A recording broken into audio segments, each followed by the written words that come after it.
नमस्कार भाई, स्वागत है आप सबका आपके अपने यूट्यूब चैनल श्री राम सेतु पर। आज हम आपके सामने कुछ नई तरीके से क्वेश्चंस को लेकर आए हैं। देखिए, एग्जाम्स पास हैं और टाइम बहुत कम है। उसमें ज़्यादा क्वेश्चंस आप रिवाइज कर सकें, एक तरह से रिवीजन क्लास होगी ये। क्योंकि आप सब जानते हैं, जो हमारे एग्जाम्स में कॉन्स्टिट्यूशन से अगर कोई भी क्वेश्चन आता है तो आपको आर्टिकल्स जो है बहुत महत्वपूर्ण हो जाते हैं। आर्टिकल्स को बहुत ज़्यादा जो है पूछा जाता है। तो उन आर्टिकल्स को हम जो है आज एक कंपाइलेशन लेकर आए हैं इसका। फर्स्ट क्लास है ये, इसके बाद दूसरी जो क्लास होगी उसमें हम इनको समाप्त कर देंगे।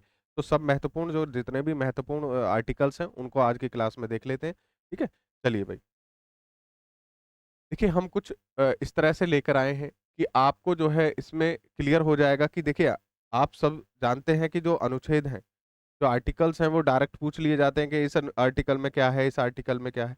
तो इस तरह से हम देखेंगे। देखिए, अनुच्छेद 1 की बात करें।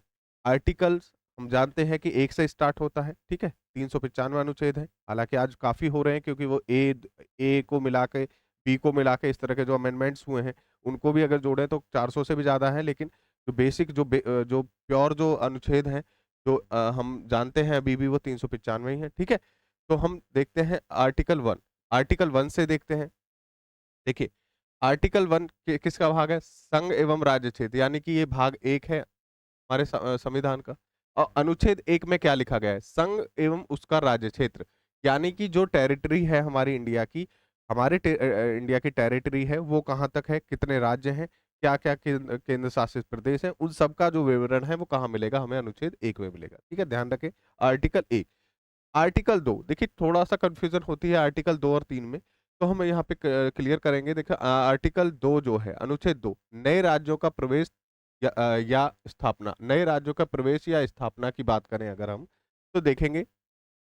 देखो, नए राज्य का मतलब का प्रवेश का मतलब है कि हमारे जो निकटतम जो प्रदेश हैं, जो हमारे आस-पास के जो प्रदेश हैं, उनसे अगर कोई राज्य हमारे पास आना चाहता है, जैसे सिक्किम था, सिक्किम को हमने जो है अपने राज्य में मिलाया, अपने देश में मिलाया, तो उसको मिलाने की जो जो प्रक्रिया होगी वो कहाँ पर होगी, उसका स्थापना कहाँ पर की जाएगी? आर्टिकल 2 में, ठीक है? नए राज्यों का जो प्रवेश होगा वो कहाँ पर होगा? आर्टिकल 2, अनुच्छेद 2 में, ठीक है? ध्यान रखें। बात करें अगर हम आर्टिकल 3 की, आर्टिकल 2 और आर्टिकल 3 में ये अंतर है कि यहाँ पे नए राज्यों का प्रवेश है। नए राज्य अगर आएँगे तो है।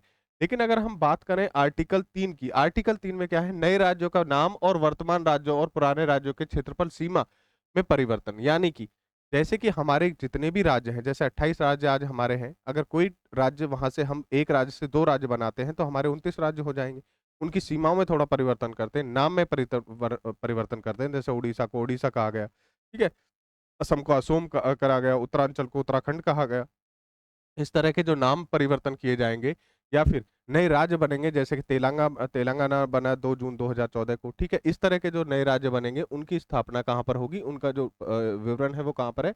उनका विवरण है आर्टिकल 3 में, ठीक है? अनुच्छेद 3 जो है इसके लिए जो है प्रावधान करता है कि अनुच्छेद 3 में नए राज्यों का नाम परिवर्तन और पुराने राज्यों के क्षेत्रफल सीमा में जो परिवर्तन होगा, वो क्या होगा? आर्टिकल 3। चलिए, अब हम आते हैं भाग 2 पर, जो हमारा बहुत ही महत्वपूर्ण है, नागरिकता, सिटीज़नशिप, ठीक है? सिटीज़नशिप की अगर हम बात करें भाई, तो सिप को आप देख सकते हैं कि जो हमारी भारत में, देखिए पहले तो हम एक टेरिटरी में रहेंगे, फिर हमें एक नागरिकता दी जाएगी, तो हम भारत के रहने वाले हैं, इसको प्रूव करने के लिए हमें नागरिकता, तो उससे संबंधित जो आर्टिकल्स हैं वो 5 से 11 तक हैं। तो 5 में क्या लिखा गया है कि संविधान के प्रारंभ के समय नागरिकता, यानी कि 5 साल होना चाहिए था संविधान के समय, ये प्रावधान था कि 5 साल जो है एज होनी चाहिए।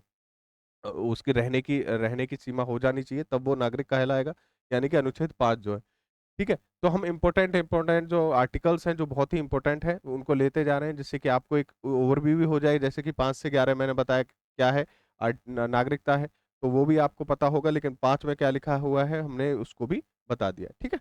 अब बात करते हैं हम आर्टिकल 3, यानी कि मूल अधिकार की। आर्टिकल 3, देखिए, आर्टिकल 3 की अगर बात करें भाई, तो आर्टिकल 3 में लिखा हुआ है मूल अधिकार, जो हमारे फंडामेंटल राइट्स हैं, ठीक है? फंडामेंटल राइट्स कहाँ से कहाँ तक हैं? 12 से 35 तक है, ये ध्यान रखेंगे। 12 से 35 तक हमारे फंडामेंटल राइट्स हैं। फंडामेंटल राइट्स में जो हमारा अनुच्छेद 12 है, अनुच्छेद 12 जो है, ठीक है?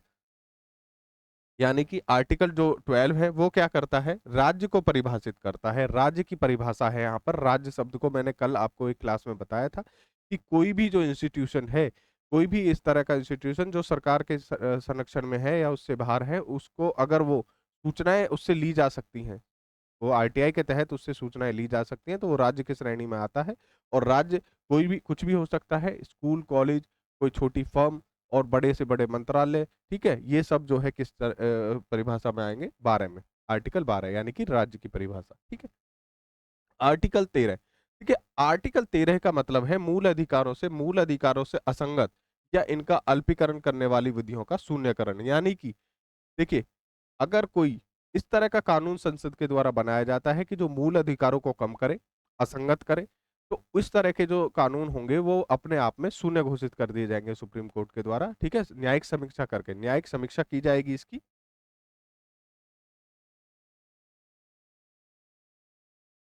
ठीक है, न्यायिक समीक्षा की जाएगी और न्यायिक समीक्षा करके इसको पूरा तरह से निल एंड वाइड कर दिया जाएगा, ध्यान रखेंगे, ठीक है। अब बात करते हैं भाई आर्टिकल 14 की, जो कि देखिए, आर्टिकल जब हम बात करते हैं मूल अधिकारों की, तो मूल अधिकारों को हमेशा हम 14 से 18, 14 से 32 तक पढ़ते हैं, लेकिन ये स्टार्ट होते हैं 12 से लेकर 35 तक। तो हमको 12, 13 भी ध्यान में रखना चाहिए कि अगर ये पूछ लिया, क्योंकि इसको जो है अगर पूछ लिया तो बहुत इंपॉर्टेंट है, क्योंकि हम 14 से और 32 तक तो काफी अच्छी तरह से कर लेते हैं, लेकिन 12, 13 को छोड़ देते हैं, 13, 14, 15, 33, 34, 35 को भी कम देखते हैं, तो ये ध्यान रखेंगे, ठीक है। 12 में परिभाषा है राज्य की और 13 में मूल अधिकारों का अल्पीकरण की विधियों को समाप्त करना है, ठीक है। अब देखिए, आर्टिकल 14 जो है, समता का अधिकार या फिर विधियों के समक्ष समानता। विधियों के समक्ष समानता से मतलब है, देखिए, विधियों के समक्ष समानता से भाई मतलब है कि जो हमारे विधि है, विधि बनेगी, वो सभी लोगों के लिए समान संरक्षण देगी। ऐसा नहीं कि अगर कोई हैंडीकैप्ड है, कोई फिजिकली चैलेंज है, तो उसके लिए अलग अलग नियम बना सकती है सरकार, क्यों नहीं बना सकती, क्योंकि अगर वो कुछ कार्य करेगा तो उसको टाइम लगेगा। एक जो सामान्य व्यक्ति है, हम और आप हैं, हम और आप कम समय में किसी कार्य को कर पाएंगे, उसको थोड़ा ज्यादा टाइम लगेगा, ठीक है। तो उसके लिए जो या विजुअल चैलेंज लोग हैं, ठीक है, देखने में थोड़ा सा असमर्थ होते हैं, तो उनके लिए जो है अलग नियम बनेंगे, उनके लिए थोड़ा टाइम ज्यादा दिया जाएगा, हर चीज में एग्जाम में भी ज्यादा टाइम दिया जाएगा, तो इस तरह को देखेंगे। तो आर्टिकल जो 14 है इसको देख लीजिए आप। आर्टिकल जो 14 है वो विधि के समक्ष समानता की बात करता है। चलिए, आर्टिकल 16, आर्टिकल 16 क्या करता है, लोक नियोजन में विषयों के अवसर। यानी कि लोक नियोजन का मतलब है कि सरकारी नौकरियों में, ठीक है, मैंने बताया था आपको, देखिए, जाति, लिंग भेद, जाति, लिंग, वंश और जन्म स्थान, इस तरह की जो बातें हैं, उनके जो आधार पर आपसे कोई भेदभाव नहीं किया जाएगा लोक नियोजन में, ठीक है। उद्भव और वंश के हिसाब से, ठीक है। बात करते हैं 17 की। 17 क्या करता है, अनटचेबिलिटी।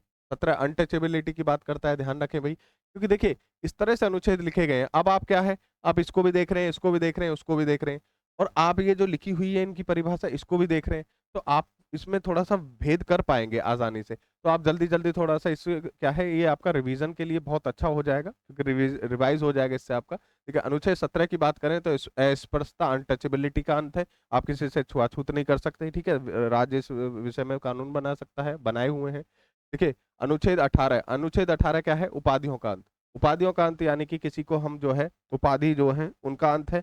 हम जो है भारत के नागरिक होने के नाते किसी अन्य देश से कोई भी उपाधि राष्ट्रपति को सलाह के या उनके परमिशन के बिना नहीं ले सकते, ठीक है, ये भी थोड़ा ध्यान रखेंगे। तो उपाधियों का अंत 18 में है। 18 में के बाद 19 आता है।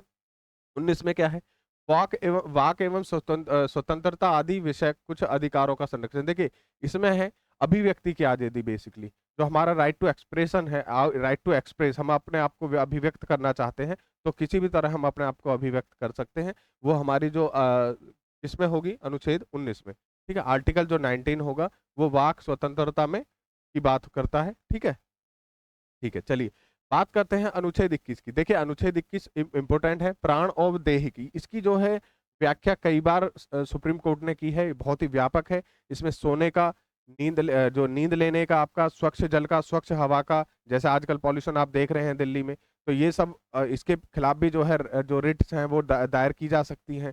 तो तो इसमें क्या होता है, आप जो है अगर देखें तो कुछ साल पहले क्या हुआ था कि कुछ जो हमारे पुराने जो वाहन हैं वो बहुत सस्ते में बिकने स्टार्ट हो गए थे, कि VS3 की मामला था और VS4 में आना था, तो वो सस्ते में बिकने स्टार्ट हो गए थे, बहुत कम कीमत पर उनको बेचा जा रहा था। लेकिन वो NCR से, यानी कि NCR जो हमारा रीजन है, उसमें जो है सुप्रीम कोर्ट ने रोक लगा दी थी कि VS3 जो है उनको खत्म कीजिए और VS4 पे आइए, ठीक है। तो इस तरह के जो कानून, जो सर्कुलर जारी किए जाते हैं, वो इसी के अनुसार किए जाते हैं, प्राण और दैहिक दैहिक स्वतंत्रता, यानी कि हम जीने का अधिकार भी इसको कहते हैं, ठीक है। बात करें अनुच्छेद 21 के की। अनुच्छेद 21 के जो है 86वें संविधान संशोधन 2002 के द्वारा जोड़ा गया। ध्यान रखेंगे, 21वां संविधान जो हमारा 86वां संविधान संशोधन था 21 के, उसके प्रारंभिक शिक्षा का अधिकार, यानी कि 6 साल से 14 साल के जो बच्चे हैं उनको निःशुल्क शिक्षा का प्रावधान इसमें किया गया, ठीक है। निःशुल्क शिक्षा का प्रावधान किसमें किया गया? 6 साल से 14 साल के बच्चों के लिए 21 के में, ठीक है, ध्यान रखें। बात करते हैं अनुच्छेद 23 की। देखिए अनुच्छेद 23 किसमें? शोषण के विरुद्ध स्वतंत्रता। शोषण के विरुद्ध स्वतंत्रता अगर हम बात करें तो वो कहां पर है? अनुच्छेद 23 में। यानी कि बालाश्रम, मानव के दुर्व्यवहार एवं दुर्व्यवहार पर दुर्व्यापार पर निषेध, यानी कि जो मानव का व्यापार है उसको रोकने की बात करता है, मानव का जो व्यापार है उसको रोकने की बात करता है आर्टिकल 13, ठीक है। और 24 में क्या है? 24 में है कि वो बच्चों से, किसी 14 साल से कम के बच्चों की उम्र के बच्चों से किसी कारखानों में, कल कारखानों में, इस तरह से जो संवेदनशील स्थान है उन जगहों पर कार्य नहीं करा सकते, ठीक है। 23 हो गया। चलिए 25 की बात करते हैं। 25 से 28 तक आप जानते हैं कि क्या है? 25 से 28 तक, अनुच्छेद 25 से 28 तक क्या है? हमारा धर्म की स्वतंत्रता है, यानी कि अंतःकरण की स्वतंत्रता, धर्म के आबाद रूप से मानने की स्वतंत्रता, आचरण और प्रचार करने की स्वतंत्रता। 25 में क्या है? 3 चीजें हैं, ध्यान ध्यान रखिएगा। एक तो अंतःकरण की स्वतंत्रता का मतलब है, अंतःकरण की स्वतंत्रता का मतलब है मैं अपने मन में किसी भी धर्म को मान सकता हूँ, ठीक है, एक बात होगी। धर्म के आबाद रूप से मानने, यानी कि मैं उसको एक्सप्रेस भी मन में भी रख सकता हूँ और किसी के सामने एक्सप्रेस भी कर सकता हूँ कि मैं हिंदू हूँ, या मैं मुस्लिम समुदाय से बिलोंग करता हूँ, मैं ईसाई हूँ, मैं सिख हूँ। तो उसमें कोई रोक नहीं सकता, आपसे ये नहीं कह सकता आप इस तरह के धर्म से क्यों जुड़े हुए हैं, ठीक है। आचरण और प्रचार प्रसार करने की स्वतंत्रता, इसको थोड़ा ध्यान दें। आचरण का मतलब है मैं जिस तरह से चाहूं, मेरे धर्म में लिखा गया है, मैं जिस तरह से अपने धर्म को मानता हूं उस तरह से आचरण कर सकता हूं। उस तरह से आचरण करने का मतलब, जैसे कि सिख समुदाय है, सिख समुदाय क्या करते हैं? वो अपने पास कृपाण रखते हैं, पग बांधते हैं, हेलमेट में उनको छूट है। तो वो किस अनुच्छेद के अनुसार?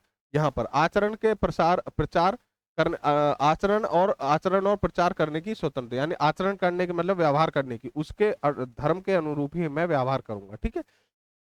तो उनके धर्म में यह है कि कृपान लेके चल सकते हैं, उनके धर्म में यह है कि पग बांध सकते हैं। तो ये जो है उनको धर्म की स्वतंत्रता के अनुरूप दिए गए अधिकार है। अनुच्छेद 29 देख लीजिए। अनुच्छेद 29 जो है अल्पसंख्यकों वर्गों के हितों के संरक्षण करता है। अल्पसंख्यकों, जो हमारी अल्पसंख्यक वर्ग है, उनकी अगर बात करें तो उसको लेकर कहां पर अनुच्छेद है? 29, 29 और 30 जो है उन्हीं को लेकर जो है बनाए गए अनुच्छेद हैं। उनकी शिक्षा, जो हमारा शिक्षा और संस्कृति का जो अनुच्छेद है, उसी में ये कहा गया, इनको व्याख्यात किया गया है, ठीक है। अल्पसंख्यकों को लेकर करें तो 29। बात करें 30, 29 और 30 है शिक्षा संस्थानों की स्थापना और प्रशासन करने का अल्पसंख्यक वर्गों को अधिकार। देखिए उन वो अपनी जो है अल्पसंख्यक वर्ग जो है वो अपनी शिक्षा संस्थान स्थापित कर सकते हैं, उनका संरक्षण कर सकते हैं, प्रबंधन कर सकते हैं, उनको चला सकते हैं, उनको ये स्वतंत्रता दी गई है, ठीक है।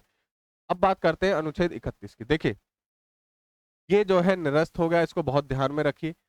आप ये जानते होंगे कि जो हमारा 300A है, आर्टिकल 300A, वो आज क्या है हमारा? वो हमारा जो हमारा लॉ, जो हमारा अधिकार है, हमारा जो विधिक अधिकार है, वो कौन सा है? संपत्ति ग्रहण करने का। लेकिन ये संपत्ति ग्रहण करने का अधिकार 78, यानी आर्टिकल 44 में जो हमारा अमेंडमेंट हुआ 44 में, 44th जो अमेंडमेंट था 1978 में, उससे पहले ये क्या था? संपत्ति का अधिकार मौलिक अधिकार था, यानी कि आप किसी को किसी की संपत्ति से जो है इस तरह से हटा नहीं सकते थे। लेकिन इसके बाद क्या परिस्थितियां बदल गई? अनुच्छेद 31 को निरस्त कर दिया गया और 300 कै में जोड़ दिया गया कि संपत्ति रख सकते हैं आप, लेकिन आप जो है मान लीजिए सरकार को किसी सार्वजनिक स्थान के लिए, जैसे कि अभी जेवर जेवर एयरपोर्ट बन रहा है या कहीं से सड़क गुजर रही है, तो आप अपनी जगह देने से मना नहीं कर सकते, क्योंकि वो सार्वजनिक पर्पज से उसका यूज किया जा रहा है, कोई निजी पर्पज नहीं है। लेकिन इसमें ये भी है, 300 कै में ये लिखा गया है कि सरकार ये व्यवस्था करेगी कि उसको पर्याप्त मुआवजा उसका मिले। पर्याप्त मुआवजा मिलना चाहिए, ऐसे नहीं कि आप ऐसे ही हटा देंगे बस यहाँ से रोड निकलेगा, उस रोड के लिए पर्याप्त एक मुआवजा दिया जाएगा, ठीक है। देखिए अनुच्छेद 32 की अगर बात करें, अनुच्छेद 32 में 5 तरह की रेट है भाई।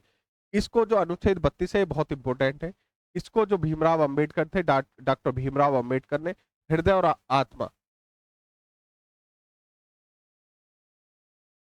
हृदय एवं आत्मा, देखिए इसमें क्वेश्चन थोड़ा ध्यान रखिएगा। अगर आपसे पूछे कि जो हमारे डॉक्टर अंबेडकर थे उन्होंने हृदय एवं आत्मा किसको कहा, तो आर्टिकल 32 है। अगर ये कहे कि आत्मा किसको कहा जाता है, हृदय किसको कहा जाता है कॉन्स्टिट्यूशन का, तो वो आर्टिकल 32 आ जाएगा केवल।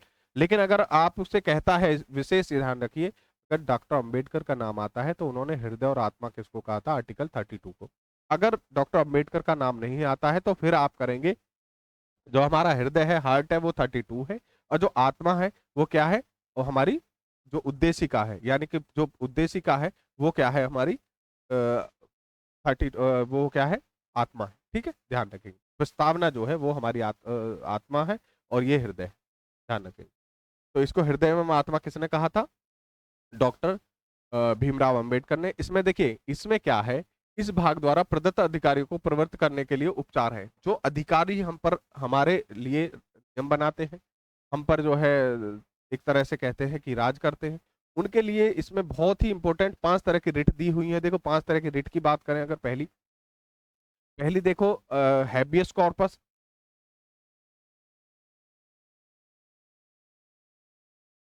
हैबियस कॉर्पस जो है, बंदी प्रत्यक्षीकरण पहली है। इसमें क्या करता है व्यक्ति, इसमें क्या करा जाता है कि जैसा भी व्यक्ति है, जिंदा या मुर्दा, उसको लेकर आइए।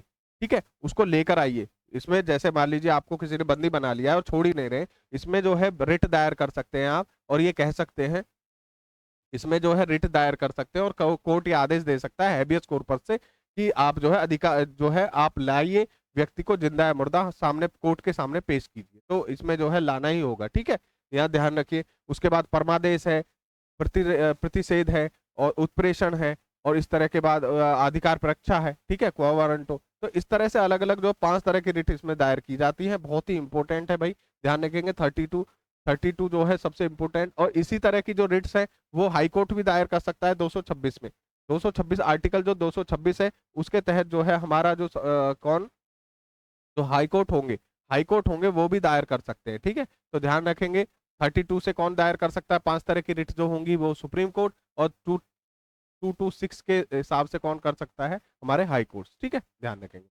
चलिए, अब आते हैं राज्य के नीति निर्देशक तत्व। ठीक है, फोर्थ में जो हमारा जो भाग 4 है, इसमें देखिए क्या है। देखिए अनुच्छेद 40 बहुत इंपॉर्टेंट है। अगर पूछे कि गांधी जी के जो दर्शन है वो हमें राज्य के नीति निर्देशक सिद्धांत में कहाँ पर झलकते हैं, तो सबसे पहले आप देखेंगे ग्राम पंचायतों का संगठन। वो चाहते थे ग्राम पंचायतों का संगठन हो, ग्राम पंचायत, ग्राम स्तर पर भी जो है कार्रवाइयाँ हो, ग्राम को जो है प्रतिनिधित्व मिले। तो अगर हम बात करें 73rd अमेंडमेंट 1972, तो वो कहाँ पर, 1992, जो कि 24 अप्रैल 1993 को जो है लागू हुआ, वो अनुच्छेद 40 जो है वो ग्राम पंचायतों की बात करता है। ठीक है, अनुच्छेद अनुच्छेद जो है 43 कै देखिए, कै का मतलब है यानी कि ये बाद में जुड़ा, यानी कि उद्योगों के प्रबंधन में कार्यकारों का भाग लेना। देखिए जो हमारी क्या है,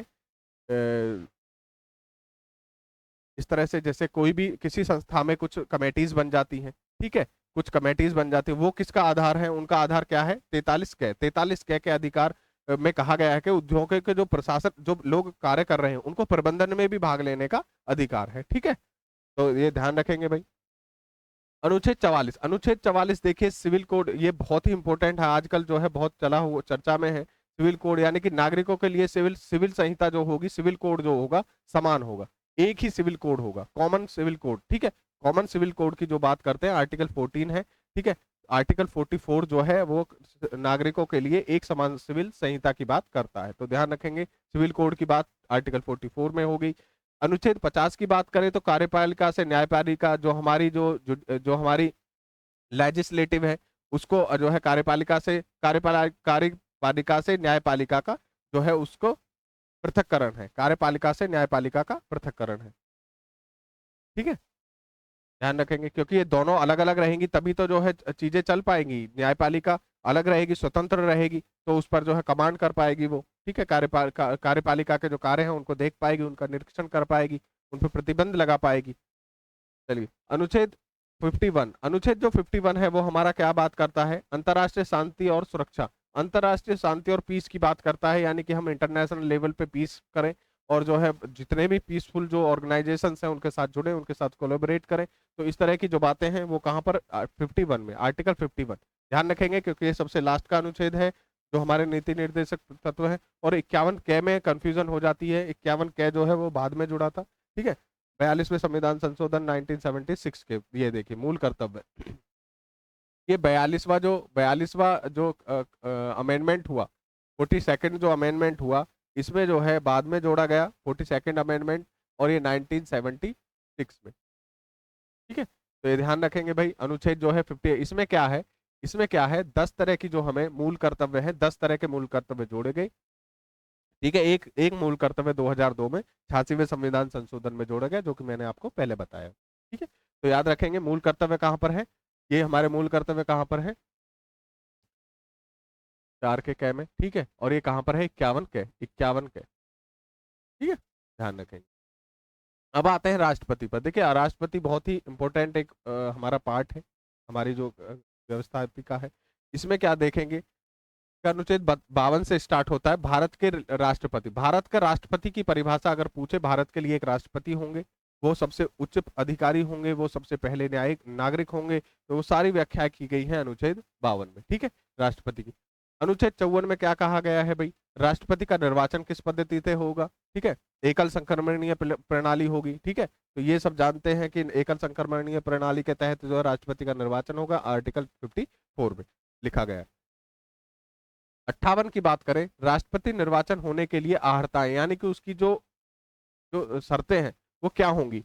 58 में आप देखिए एज की बात करें तो 35 होगा, भारत का नागरिक होना चाहिए, ऐसा नहीं कि मूल नागरिक होना चाहिए, ये बिल्कुल, ये ध्यान रखिए, राष्ट्रपति निर्वाचन होने में मूल नागरिक नहीं है, केवल नागरिक, भारत का केवल नागरिक हो, नागरिकता उनके पास हो, तो वो राष्ट्रपति का चुनाव लड़ सकते हैं। ऐसा नहीं कि मूल नागरिक हो, उनका जन्म भी यहीं हुआ हो, ऐसा नहीं है, ध्यान रखिएगा भाई।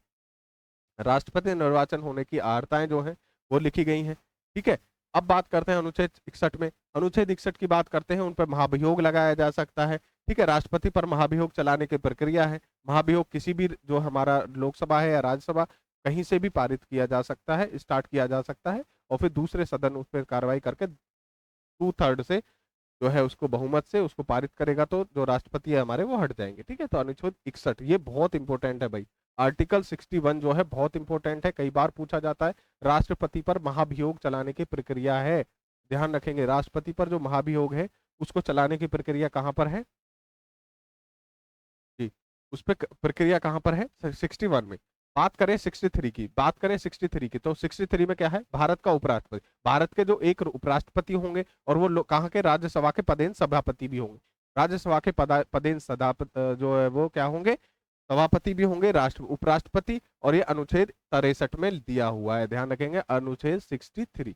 अनुच्छेद 66 में बात करेंगे तो उपराष्ट्रपति का निर्वाचन किस पद्धति से होता है, किस तरह से होता है, ठीक है, वो बात कर लेंगे। अनुच्छेद 69, अनुच्छेद 69 ये ध्यान रखे भाई, यहाँ पे कंफ्यूजन होने की आवश्यकता ज्यादा बन जाती है, प्रायिकता। तो उपराष्ट्रपति द्वारा शपथ या प्रतिज्ञान, देखिए शपथ और प्रतिज्ञान लेगा जो उपराष्ट्रपति, उनको कौन दिलाएंगे, राष्ट्रपति, उपराष्ट्रपति को राष्ट्रपति और राष्ट्रपति को उपराष्ट्रपति, ठीक है। तो ये ध्यान रखेंगे, राष्ट्रपति को तो हमारे संविधान जो हमारे सीजीआई हैं, चीफ जस्टिस ऑफ इंडिया, दिलाएंगे, तो ये ध्यान रखेंगे। और ये अपने जो इनके जो क्या होंगे, अपना अगर ये पद त्याग रहे हैं तो उसको पद त्यागने की जो सूचना है वो किसको देंगे, राष्ट्रपति देंगे उपराष्ट्रपति को, और उपराष्ट्रपति देंगे राष्ट्रपति को, ठीक है, ये है। अगर इनको शपथ दिलाने की बात है तो सीजीआई दिलाएंगे राष्ट्रपति को, राष्ट्रपति दिलाएंगे उपराष्ट्रपति। चलिए, केंद्रीय मंत्रिपरिषद और भारत का महान्याय, देखिए भारत का जो महान्यायवादी है हम जानते हैं उनको, ठीक है, उनको जो है भारत का न्यायवादी क्या होता है, अटॉर्नी जनरल ऑफ इंडिया, वो क्या करता है, भारत के सभी मामलों में, भारत सरकार के सभी मामलों में अपना जो पक्ष है, सरकार का पक्ष है, वो कोर्ट के समक्ष रखता है। तो वो कौन सा है, आर्टिकल 76, ठीक है। आर्टिकल 74 की बात करें तो राष्ट्रपति को सहायता और सलाह देने के लिए मंत्रिपरिषद, यानी कि जो हमारी लोकसभा है उसके लिए बात करेंगे तो मंत्रिपरिषद कहां पर होगी, वो आर्टिकल 74 में, ठीक है। बात करें अगर हम, ये मंत्री परिषद होगी, मंत्री परिषद का मतलब समझ रहे हैं आप, जो केंद्रीय मंत्री होंगे, केंद्रीय मंत्री और प्रधानमंत्री को मिलाकर मंत्री परिषद बनती है, वो 74 में है। बात करें 78 की, तो राष्ट्रपति को जानकारी देने के लिए प्रधानमंत्री, प्रधानमंत्री की बात करें तो 78 में होंगे, उनके कर्तव्य लिखे गए हैं 78 में। अब यहाँ पे देखिए संसद, संसद में कौन कौन होते हैं, लोकसभा, राज्यसभा और राष्ट्रपति, लोकसभा, राज्यसभा और राष्ट्रपति। यहाँ पे देखिए एक बच्चे ने एक बार क्लास में बताया था, सरला, 79, 80 और 81। देखिए किस तरह से, इस तरह से, यानी कि एस ए से क्या हो गई, क्या हो गई, संसद का गठन, आर एल से क्या होगी, राज्यसभा, और ए से लोकसभा, ठीक है, एल से, एल से लोकसभा। तो बात करेंगे 79 में क्या है, संसद है, 80 में क्या है, राज्यसभा है, और 81 में क्या है, लोकसभा, ठीक है। तो इसको ध्यान रखेंगे, संसद 79 में क्या है, संसद है, 80 में क्या है, राज्यसभा की संरचना, और 81 में लोकसभा की संरचना, ठीक है, ध्यान रखेंगे भाई। आर्टिकल 84 में अगर हम देखें,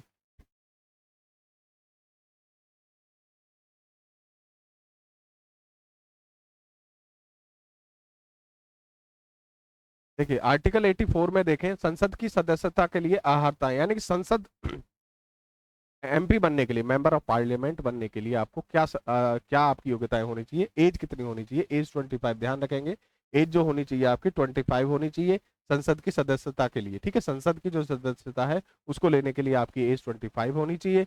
93 में क्या लिखा गया है, लोकसभा के अध्यक्ष और उपाध्यक्ष, लोकसभा में एक अध्यक्ष और एक उपाध्यक्ष भी होंगे, उनकी जो है उनके ही जो एमपी होंगे उनसे ही लोकसभा अध्यक्ष और लोकसभा उपाध्यक्ष बनाए जाते हैं। 93 ध्यान रखेंगे, ये भी इंपॉर्टेंट है, कई बार पूछा जाता था, लास्ट में हमने पूछा था ये।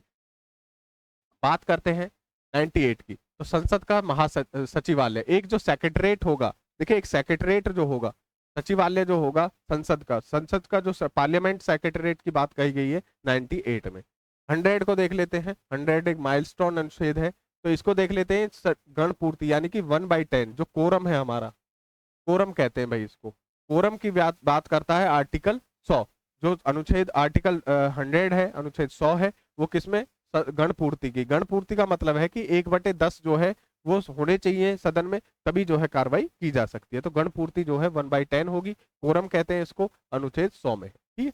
अनुच्छेद 108 इंपोर्टेंट है, कुछ दशाओं में दोनों संयुक्त, देखिए संयुक्त बैठक की बात करें, संयुक्त बैठक, यानी कि संयुक्त बैठक, संयुक्त बैठक को बुलाता कौन है, सबसे पहले बात करेंगे, संयुक्त बैठक को बुलाता है राष्ट्रपति, और उसकी अध्यक्षता कौन करते हैं, लोकसभा अध्यक्ष, ध्यान रखेंगे, बुलाता कौन है उस संयुक्त बैठक को, राष्ट्रपति, और उसकी अध्यक्षता कौन करते हैं, लोकसभा अध्यक्ष, ठीक है, दोनों सदन जो है उनकी संयुक्त बैठक का प्रावधान है 108 में, ध्यान रखेंगे। अनुच्छेद 110, 110 में धन विधेयक की परिभाषा है, धन विधेयक की परिभाषा कहां पर है, 110 में। 112 में वार्षिक वित्तीय, यानी कि जो हमारा क्या है, बजट, बजट जो है, बजट जो है वो कहां पर है, 112 में, ठीक है, आर्टिकल 112 में बजट को परिभाषित किया गया है। 117 में क्या है, ध्यान रखेंगे भाई, इनमें थोड़ा सा कंफ्यूजन होने की चांसेस ज्यादा है। 110 को ध्यान रखिए, वो धन विधेयक की बात करता है, मनी बिल जो है वो हमारा परिभाषित करता है 110। 112 में जो बजट है हमारा, जो हमारे हमेशा पास किया जाता है फरवरी में, ठीक है, तो वो कहां पर है, बजट। और अनुच्छेद जो हमारा है 117, वो वित्तीय विधेयकों के बारे में विशेष उपबंध, जो वित्तीय विधेयक होंगे, यानी कि जो फाइनेंशियल बिल होंगे उनके विषय में जो बात करता है वो 117 है। 120 की बात करें, संसद में प्रयोग की जाने वाली भाषा, संसद में किस तरह की भाषा का प्रयोग किया जाएगा, कौन सी भाषा यूज की जाएगी, उस भाषा का यूज करने का जो अनुच्छेद है वो 120 है, आर्टिकल 120। बात करें 123, देखिए बहुत इंपॉर्टेंट है 123 और 213। 123 क्या है, संसद के विस्तृत, यानी कि संसद अगर काम नहीं कर रही है, यानी कि उसका स्थगन हो चुका है और उस काल में कोई अध्यादेश पास करना है, तो उसकी शक्ति किसको है, राष्ट्रपति को है। राष्ट्रपति 123 अनुच्छेद आर्टिकल जो हमारा 123 है, इसके तहत जो है क्या कर सकते हैं, अध्यादेश जारी कर सकते हैं और जो है उसको जो है कानून के रूप में चला सकते हैं। तब तक दूसरी जो सरकार है, अध्यादेश की समय कितना होता है भाई बताएं, अध्यादेश का मैक्सिमम समय कितना हो सकता है, देखिए 6 माह या 6 हफ्ता, 6 माह और 6 सप्ताह इसका अधिकतम समय हो सकता है, क्योंकि ये एक बिल जो है एक बिल जो हमारा अध्यादेश बनने के बाद 6 सप्ताह तक होता है लागू। और मान लीजिए लास्ट के दिन, जिस दिन हमारी सरकार स्थगित होनी थी उसी दिन बनाया है, तो वो 6 महीने, तो क्योंकि दूसरी जो लोकसभा चले, दूसरी जो सदन चलेगा तब तक है, और उसके 6 सप्ताह और बाद तक चलेगा, यानी कि हमारा जो टोटल चलेगा वो 6 माह और 6 सप्ताह तक है। ठीक है, तो अध्यादेश के बारे में 213 जो है वो कौन कर सकता है, राज्यपाल। 123 जो है संसद का आर्टिकल जो है किसको शक्ति देता है, वो राष्ट्रपति को, और 213 किसको देता है, राज्यपाल को। ठीक है, तो ठीक है भाई, आज के लिए हमारे लगभग आधे जो हमने जितने भी महत्वपूर्ण थे उनमें से कुछ किए हैं। अगली क्लास में आपको इससे के बाद के जितने भी महत्वपूर्ण जो अनुच्छेद होंगे उनके विषय में कराया जाएगा। आई होप आप इसको एक दो बार रिवाइज कर लीजिए, आपका रिवीजन बहुत अच्छा हो जाएगा कॉन्स्टिट्यूशन के अमेंडमेंट से रिलेटेड। तो अमेंडमेंट आपके नहीं छूटेंगे, एक दो नंबर जो भी होगा आपको 100% मिलेगा। तो ठीक है, आप बने रहे क्लास के साथ। Thank you very much.